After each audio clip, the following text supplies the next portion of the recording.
Hello everyone. So friends, welcome to Takshashila learning. And आज के इस करंट अफेयर्स के सेशन में हम कवर करेंगे 1 जुलाई एंड 2 जुलाई के अभी तक जितने भी इंपॉर्टेंट अपडेट्स है और न्यूज़ है उनको कवर करेंगे। तो सबसे पहले देखिए, आप इस वीडियो के लिंक को अपने फ्रेंड्स तक शेयर कर दें, क्योंकि देखिए मैंने आपको पहले भी कई बार बताया कि क्यों हमारे लिए करंट अफेयर्स पढ़ना जरूरी है, खासकर अगर आप प्रिपरेशन कर रहे हैं किसी भी कॉम्पिटिटिव एग्जाम की, चाहे मैं बात करूं बैंकिंग, एसएससी, रेलवे, इंश्योरेंस या यूपीएससी।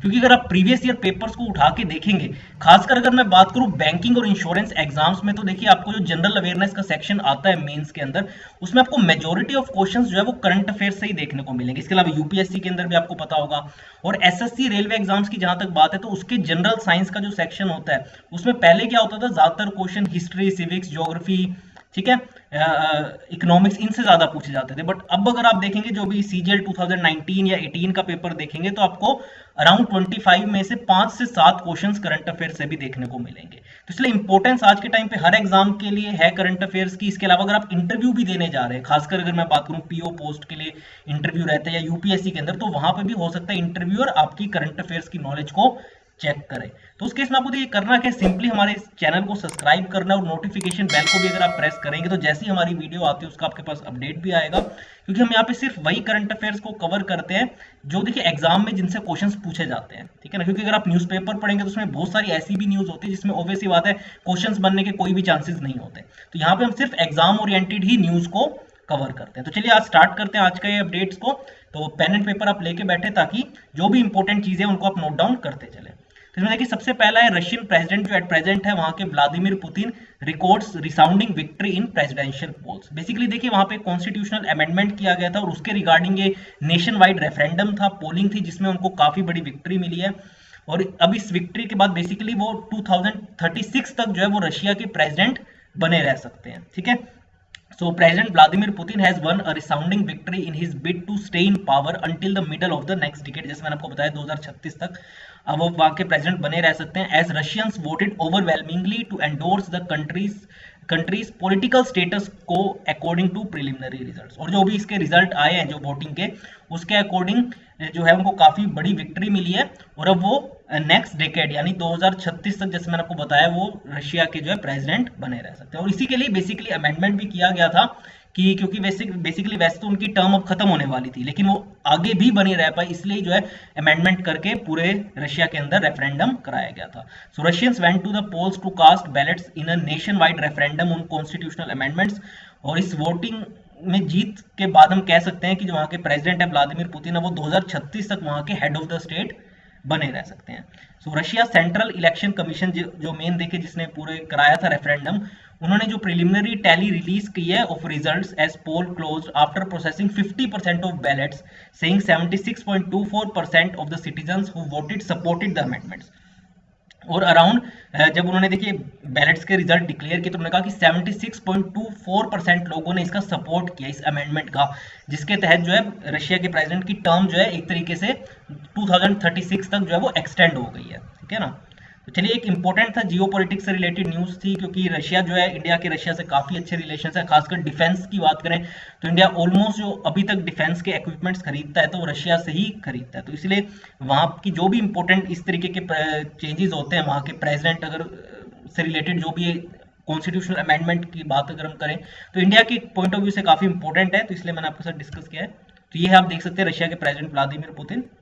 आगे चलते हैं, देखिए ये अब इंडिया से रिलेटेड, खासकर जो लॉकडाउन की वजह से आपको पता है जो हमारे 8 कोर इंडस्ट्रीज है, जिसका देखिए सबसे ज्यादा हम कह सकते हैं एक तरीके से हमारी इकोनॉमी पर इफेक्ट रहता है, उसका आउटपुट जो है वो 23.4% से गिरा है मई 2020 में। अगर हम बात करें पिछले साल के मई 2019 से अगर कंपेयर करें तो 23.4% की जो है वो गिरावट आई है।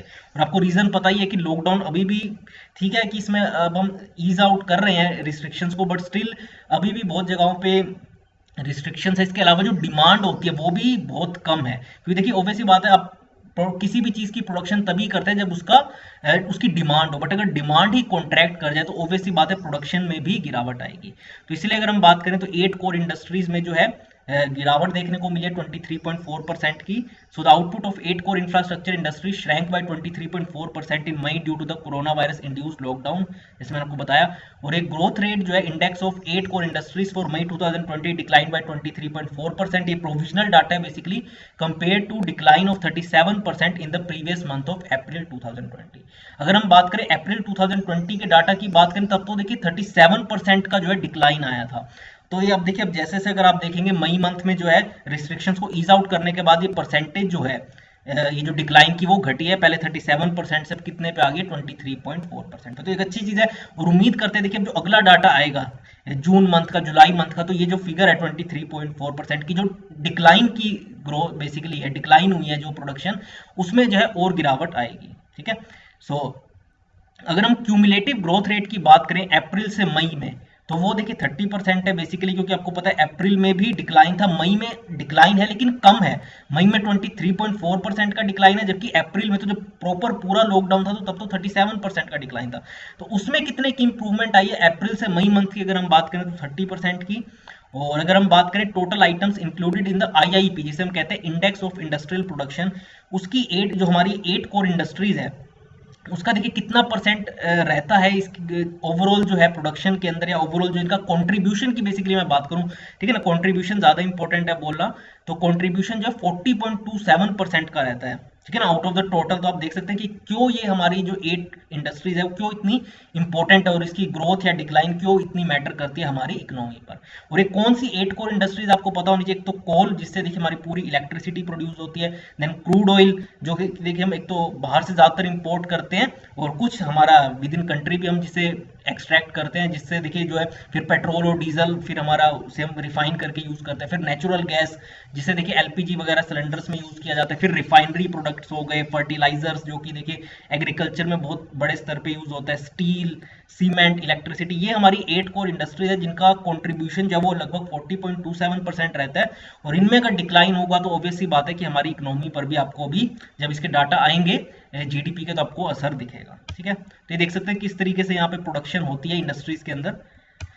अगला है देखिए इंदिरा मनी पांडे जो है उन्हें अपॉइंट किया गया है India permanent representative to UN. तो एक काफी इंपॉर्टेंट ये अपॉइंटमेंट है, इसके बारे में आपको पता होनी चाहिए कि senior diplomat Indira Mani Pandey has been appointed as the next ambassador and permanent representative of India to the United Nations and other international organisations in Geneva. क्योंकि देखिए बहुत इंपॉर्टेंट होती है पोस्ट, खासकर जब आप यूनाइटेड नेशंस को रिप्रेजेंट करते हैं एज परमानेंट रिप्रेजेंटेटिव के तौर पे, ठीक है, as next ambassador and permanent representative. तो काफी इंपॉर्टेंट ये अपॉइंटमेंट है। इंदिरा मनी पांडे ये काफी सीनियर डिप्लोमेट है और ये किसको सक्सीड करने जा रहे हैं, बेसिकली इससे पहले राजीव के चंदर जो है जी वो यहाँ इस पोस्ट को रिप्रेजेंट कर रहे थे इंडिया को, यहाँ पे राजीव के चंदर जी, ठीक है, जेनेवा के अंदर। बट अब जो है इन्हें कौन रिप्लेस करने वाला है, कौन सक्सीड करने जा रहा है, इंदिरा मनी पांडे। अगर बात करें इनकी तो 1990 बैच के आईएफएस ऑफिसर है और करंटली अभी जो है एडिशनल सेक्रेटरी के पोस्ट पे जो है मिनिस्ट्री ऑफ एक्सटर्नल अफेयर्स में वर्क कर रहे हैं। इसके अलावा देखिए इन्होंने ज्वाइंट सेक्रेटरी की पोस्ट भी संभाली हुई है in the डिसआर्मामेंट and international security affairs division जो एमईए की है and at its headquarter in Delhi.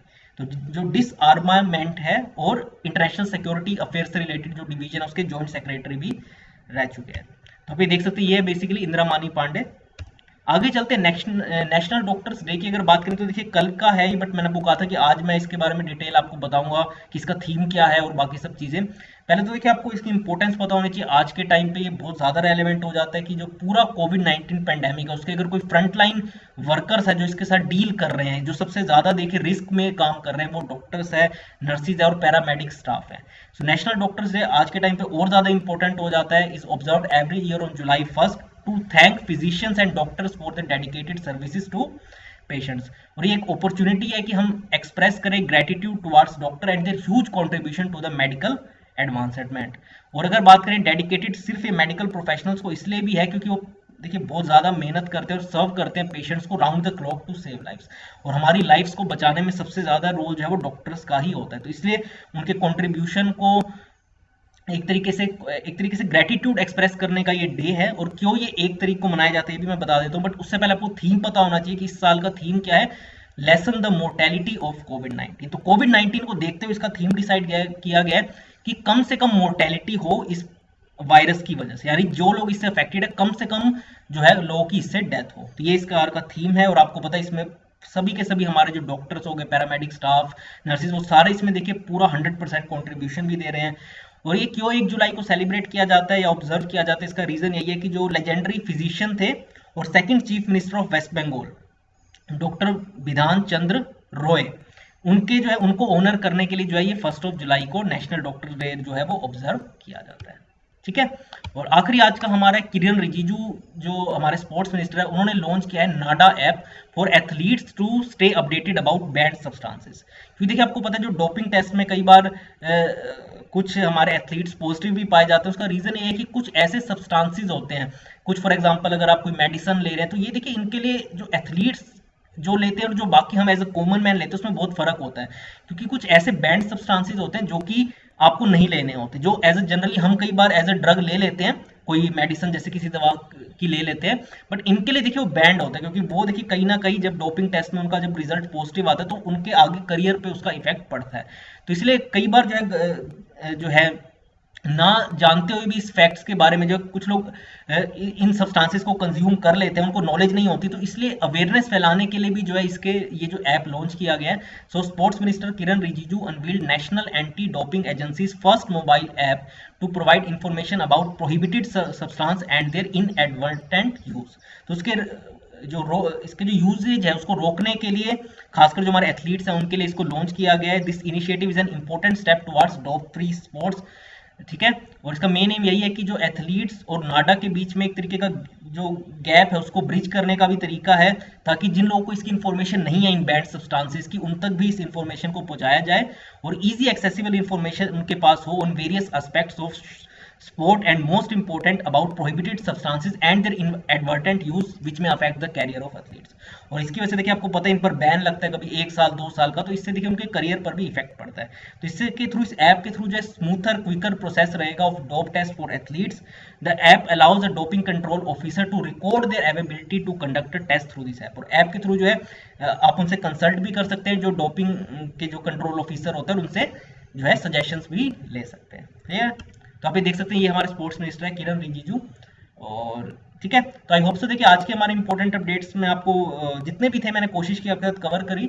और कल एक बार फिर से देखिए मैं लाइव आपके साथ आऊंगा शाम के टाइम। देखिए हम इस सेशन को पोस्ट करते हैं अपने उस पर यूट्यूब चैनल पे, आपको सिंपली हमारे चैनल को सब्सक्राइब करना। और सैटरडे को जैसे हर वीक हम करते हैं, इस पूरे वीक के करंट अफेयर्स को हम क्विज की फॉर्म में भी डिस्कस करेंगे।